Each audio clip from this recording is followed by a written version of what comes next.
Right, welcome back to another video on the channel. Today is my match preview for Chelsea versus Aston Villa in the Premier League this Sunday.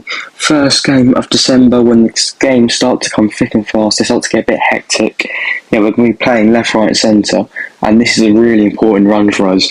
Mainly because, we haven't got many difficult games in, but also, you look at December time every year. It's a make or break time of the season. If you get a really good run of form and you're playing really well, 2-3 times a week, then you really can go far. But if you start to struggle like we have done a lot in the last few seasons, it can really put you in some difficult situations on the back stretch. So, this is the start of a really important run for us. Let's get into it. So that's how, not only is it just as the start of a really important run, it's a key game. You look at the table. Right now, we sit in 5th. We're on 22 points from 12 games played. However, I will say Arsenal second, 25 points from 13 games. So if we win today, we would go level on points with them, and depending on how much we win by, we need to win by 3 to go above them, I believe. Brighton, they're third, but once again, they've only got 23 points from 13 games, so this is our game in hand with them. If we win that, we go above them by 2 points. City, they're also got 23 points from 12 games. They also play against Liverpool, so there's a very good chance they drop points yet again, and they go 7 games out of win, and that gives us a good chance to go above them. We're level on points with Nottingham Forest. Obviously, Nottingham Forest playing 13 games, so once again, a good result today puts us a decent margin above them. Brentford, they're only 2 points below us but have played 13 games, and then Tottenham, Villa, Newcastle all joint on 19 points. However, Tottenham and Villa both playing 12 games, so this is big. If Villa win today, then they can go level on points for us. They won't overtake us because the goal difference is massive. We've got a 9+ goal difference on them, so they'll go level on points for us, but they won't overtake us in the table. That's still a massive jump from them. But if we win, we can potentially go up to second. So there's a lot at stake for this game. It's obviously still very early on the season, but second to 13th, 14th, it's all so close. Any result could change so much. So it is vital, against teams like Villa, we pick up the 3 points. Because to give them a 3-point jump on us would be really, really bad. Goal difference wise, we've got quite a good goal difference compared to everyone around us. Arsenal have got 12, Tottenham have got 14. Apart from that, no one's got a better goal difference than around us. Newcastle and Villa have both got 0 goal difference. Today would be a big win. There will be a team challenging the top 4. Just because they're 9th now doesn't mean that, come in a few months' time, they will be challenging for top 4, or they'll be in around the European spots. So it's a big win. A bit like that Newcastle game a few weeks ago, also on a Sunday, where we beat them 2-1. It's a must win. Obviously, there's a lot of teams who are just named who are on 12 games. There are some games that will affect us. Tottenham versus Fulham. Once again, we sort of need Fulham to pick up a few points there, because if Tottenham win, they'll go 11 points for us, and they have got a better goal for us. Presuming we don't win, that is. And Liverpool, Man City as well, of course, like I said. If Man City drop points again, then we have a very good chance to overtake them and actually be above them on merit. So we look at Aston Villa. Their last 5 Premier League games, they've won 1 against Fulham, they've drawn 2 against Palace and Bournemouth, and they've lost 2 against Liverpool and Tottenham. They've scored 7 and conceded 10. So they've scored a decent amount, 7 goals, but conceded 10. That is the big factor there.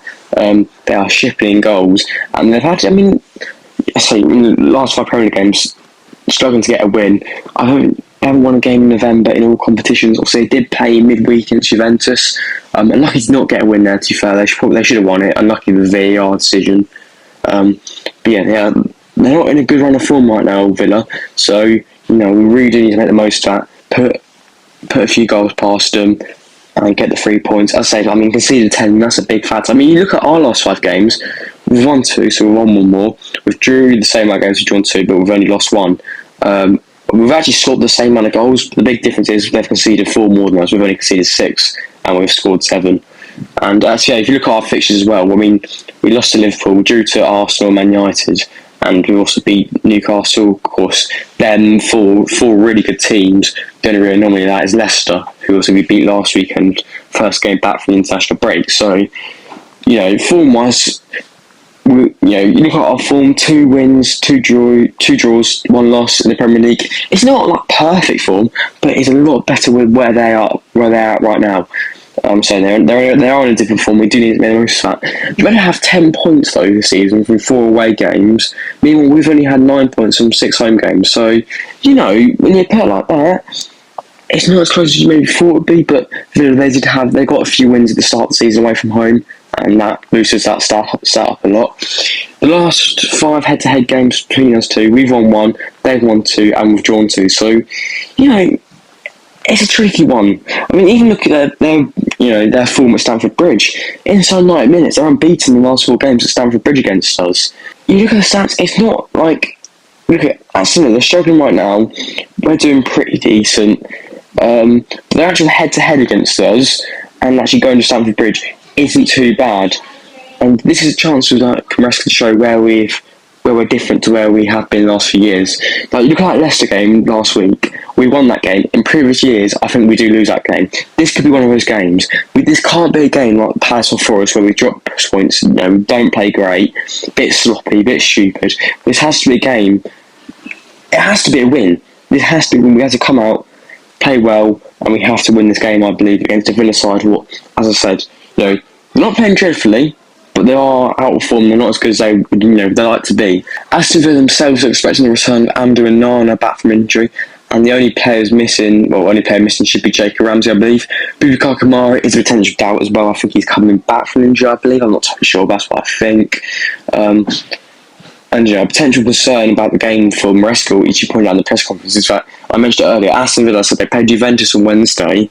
We played on Thursday. We got back from our European game on Friday. I mean, and they have had a chance to slightly prepare better than us. But so we've got a big squad. It's going to be a lot of rotating, as we'll get onto in a second. But as I said, I mean, look, factors-wise, on paper, you probably expect us to win this game. But realistically, so you look at Villa's record at Stamford Bridge, you look at little things like that, preparation, it's not going to be a straightforward game. It is going to be a really hard game. Teams-wise, Reece James is the only player out injured. His injury's been put back to late December now. It's a real shame to see. I don't understand what's going on. I mean, he gets injured in the international break, I presume during training, and now he's out until December. They always thought it would almost be precaution dropping him at first, but now he's out until December now. It's just, you can't get anywhere. It's constant, just stop, start. It's so gutting. It's so gutting. He's out injured again. So look at my team to play, and now this will be really interesting to see who Maresca goes with 11-wise today, because I think there's quite a few players who are fixed definitely in the team, but there's a lot of positions what are very 50-50. First off is one 50-50 is in goal. I've gone with Jorgensen. I mean, I expect he'll go with Sanchez, but for me, I think Jorgensen looked really comfortable on the ball in midweek. He made a few really good saves. But if he didn't make those saves, who knows how that game would have gone.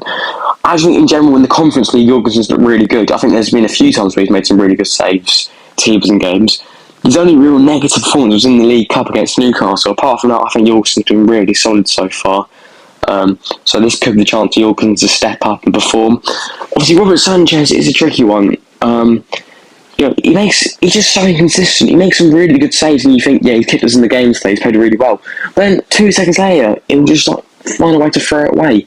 I think his distribution has been poor. I think he's constantly putting us under unneeded pressure. And in this game, you can't afford that at all. I think his decision making is incredibly questionable. You watch when he comes off his line, or whatever.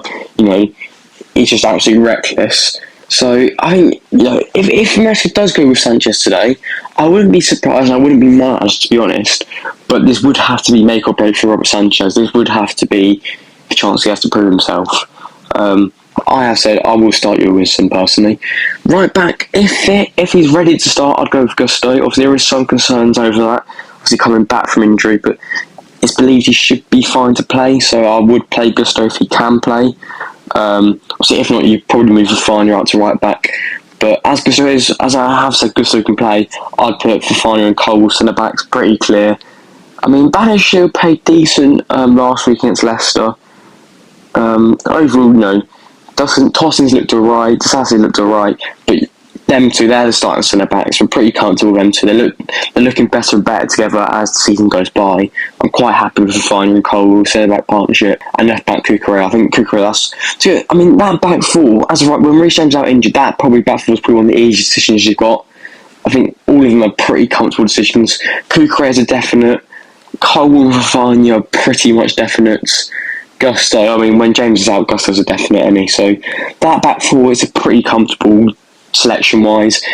Centre mids, this is where it gets a bit tricky. Caicedo, he's a definite in my opinion. Then you look at who goes alongside him. Do you go with Lavia, who's obviously just coming back from injury, but has looked pretty decent when he has played, or do you go with Enzo, who struggled for the first bit of the season, but since then, last few weeks he's really picked up form and looked really good. Actually, I've gone with Lavia, but either way, Lavia or Enzo, I wouldn't really mind. I think they've both looked quality as of recent, and obviously with Lavia you do have to take into account that obviously coming back from injury or a slight knock. So yeah, out of them two, either way, I'm not too bothered. Or they do give you different things. Lavia are going to be a bit more defensively stable. Enzo's going to give us more going forward. And as I said, Enzo has looked really, really good recently. So it almost does feel harsh not putting him in this 11. When you've got the three behind the striker, obviously cut Palmer through the middle is locked in all the time. And the wingers is really hard. Obviously, you've got Neto coming back from a bit of a knock. Didn't play in midweek or last week. And then I've gone with Sancho. I'm looking at Neto and Sancho, you can swap them both around. They can both play left wing or right wing. I've gone with Neto left wing, Sancho right wing. If these are the two going to play, I wouldn't really mind either way they are. They might even swap them. Reason why I put Sancho right wing is he looked really sharp there midweek. He looked really, really good on the right wing in midweek. So I thought Sancho there. And Neto, look, before the international break, he was probably one of our best players for a few weeks, weren't he? He looked really sharp, really good. Anfield away looked really good. Arsenal at home looked really good. He was looking really sharp until he got that knock. I think it was during the international break he got that knock. I've got Neto starting if he's fit, and then I'd also start Sancho alongside him. Obviously, that doesn't mean Madueke getting dropped. Madueke, he's not been bad, has he? But last few weeks he's just been a little bit off the pace, and I thought with Sancho's good performance in midweek, let's reward him. Let's see what he can do with a run out. And obviously up top I've got Nicholas Jackson, who's been really good in the Premier League so far. Absolutely no complaints about him. So yeah, that is it for today then. I said, vital game, need the 3 points. It's going to be a really tricky game, but I think intriguing to watch. Really intriguing to see how he lines up. There's so many decisions there. They're 50-50. You don't really know how he's going to line up. Be interesting to sit back and watch. How would you line up? What do you think of the game? Thanks for watching. See ya.